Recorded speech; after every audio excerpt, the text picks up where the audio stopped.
Welcome to section 5.2 of college algebra. I'm Gregory Carlson, and I'm really excited to do this section because we're going to learn how to use a matrix and how to use a matrix to solve a system of equations. And if you didn't like all the work we had to do in section 5.1, you're really going to like this section right here. So let's see what is a matrix and what does it look like. This is a matrix right here. You see that we have square brackets, we have rows, and we have columns. And so the first question to ask about a matrix is, what is the size of a matrix?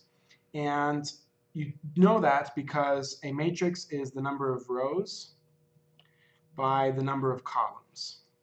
That's the size of a matrix, and so that doesn't mean multiply. It just means the rows by the number of columns. So for example, this is a 2 by 3 matrix right here because it has 2 rows and 3 columns. So what's the size of this matrix over here? What do you think? Looks like we have 3 rows and 3 columns, so this would be a size 3 by 3 matrix. Notice also that the number of rows equals the number of columns, so that makes this a square matrix because the rows equal the columns. And there's one other special thing about this matrix. When you have a square matrix, and when everything is a 0 except this diagonal, where you start in the top left and work to the bottom right. If your matrix is in this form, it has a special name, and that is the identity. So a matrix in this form is the identity if it's all ones along this diagonal and everything else is a 0.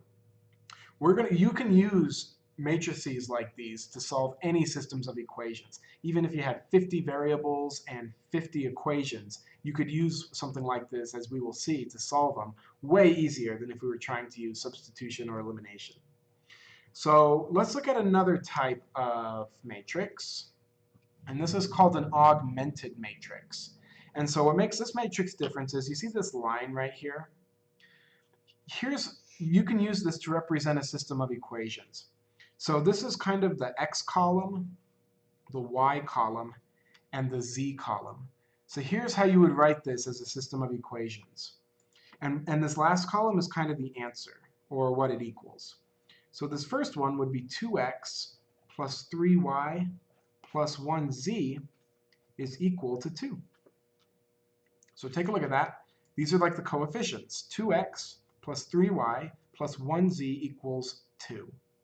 The next row would be, the next equation would be 4x plus 5y plus 6z equals 0. So you see how that's pretty straightforward. 4x plus 5y plus 6z equals 0.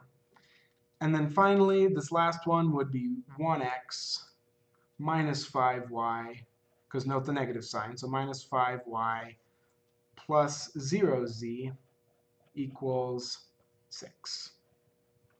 So that's what that last one would look like. And I didn't really need to put the 1 there. I could have just wrote x if I wanted.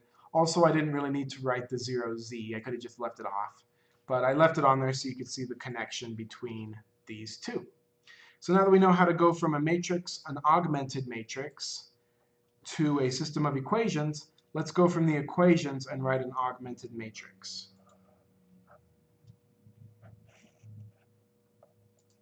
So I like to do a dotted line instead of a solid line, and I think most mathematicians are the same way. I couldn't figure out how to do a dotted line on Word, so that's why that's solid. All right, so we already have x, y, and z in the correct order. So first you should make sure that's the case. The first one would be 3, 5, negative 2 for negative 2z equals 12.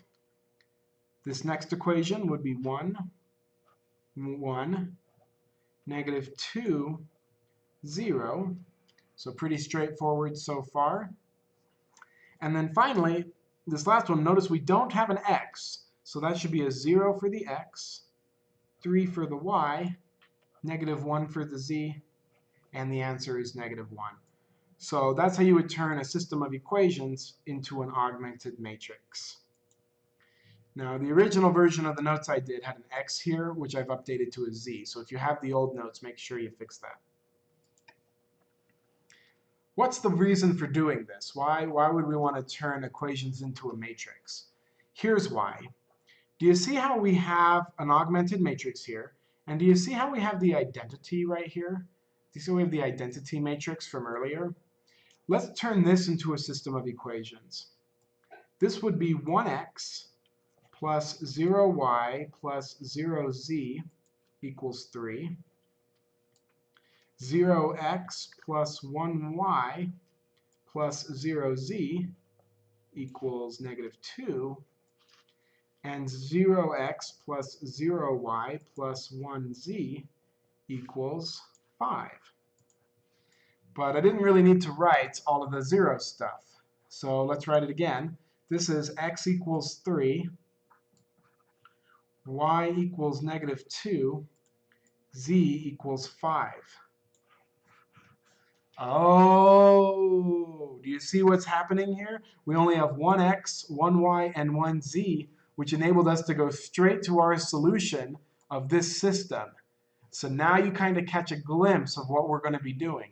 What we're going to be doing is trying to take this augmented matrix, do stuff to it, to simplify it down to a matrix that looks like this, because then we can go straight to what the x, y, z answer is. Isn't that clever? So that's going to be the idea of what we're going to try to do. So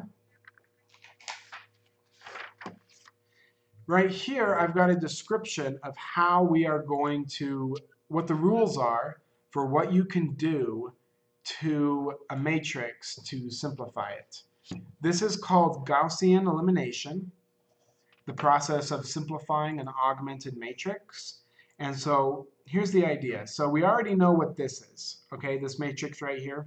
We already know that this represents x equals 6, y equals 8, z equals -9. Okay?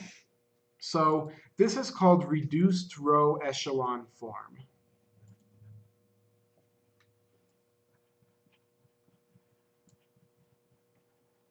Reduced row echelon form. So this is really nice because we can go just straight to the answer, but we actually don't need to go this far. We only need to get as far as here, where we have ones here and zeros underneath. This is actually as far as we need to go, because if you notice, we get z equals -2 on the bottom row. This next row would be y plus 7z equals -5. And you can see that if we know what z equals, we can just plug that in here to figure out what y equals. And then the top row is 1x plus 2y plus 5z equals 4. Well, we know what z is from this equation. We can figure out what y is from this equation. And then once we have x and y, we can just plug them in here and here and get x. So in fact, this is only as far as we need to go. It's a lot of extra work to get to here. And it's not really necessary, because once you know what this last variable is, you can kind of work backwards to get the rest of the variables. So this is called echelon form, or row echelon form. And this is as far as we're going to go. So what are the rules? So say I've got a matrix. Let's just do an example. Let's say I've got the matrix 1, 2, 3, 4, and then the answers are 5 and 6. Remember that this would equal x plus 2y equals 5, and 3x plus 4y equals 6. So notice that this is just a 2 by 2. Notice that this is just a 2 by 2 augmented matrix, and so we can do that, and it would just be x and y, because we only have an x and y column. Okay? So what can we do? The first thing we can do is we can swap rows. Okay, and I write that in the writing just off camera up here. Why does it make sense that we can swap rows? Well, that would be the same as just moving these rows, taking these equations and flipping them. And that doesn't change anything, so that's okay. Here's another thing we can do. We can take a row in our matrix and multiply every number in the row by a number. Like for example, I could multiply the entire top row by 2. And that would replace the top row with 2, 4, 10. Is that allowed? Well, yeah, because what you're basically doing is just multiplying an equation by a number. And that would be 2x plus 4y equals 10. So you can see that we've already been doing that, so that's allowed. Now, another thing we can do is we can replace a row by itself added to another row. So I could take this bottom row and add it to the top, which would make 4x plus 6y equals 11. And then I could replace the top row with the top row added to the bottom row. So is that allowed? And the answer is yes, because we've already been doing that. We've already been taking a row plus another row when we were doing elimination. Like obviously this wouldn't be very useful because I haven't eliminated x or y, but we've already been adding equations together, which means the same thing as adding rows together.